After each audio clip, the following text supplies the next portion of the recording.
লিখেছেন কবি সুকান্ত আচার্য। বলতো দেখি পতাকায় মোদের কয়টি রং আছে? শিক্ষক এসে শুধালেন হেসে দ্বিতীয় শ্রেণীর কাছে। একসাথে মিলে সব ছেলে বলে চিৎকার করে জোরে, তিনটি বর্ণ রয়েছে রাঙানো জাতীয় পতাকা জুড়ে।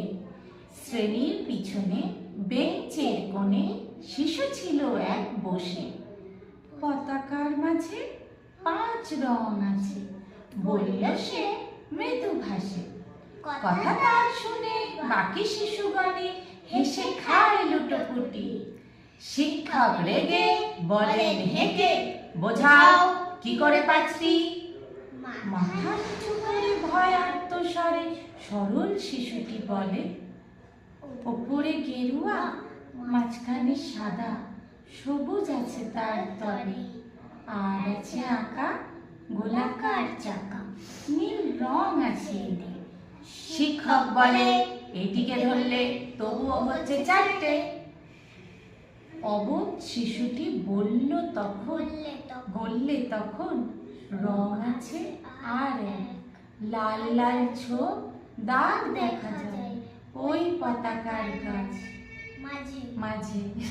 বাবাকে যখন আনলে ওরা, কফিনের ঢাকা খুলে জড়ানো রয়েছে দেওখানা তার পতাকা আর ফুল। রক্তের দাগে ছিল লাল ছোপ। ওই তুই আবার ভুল বললি। এই নিয়ে মোট হলো 5টি। এবার তো ঠিক আছে।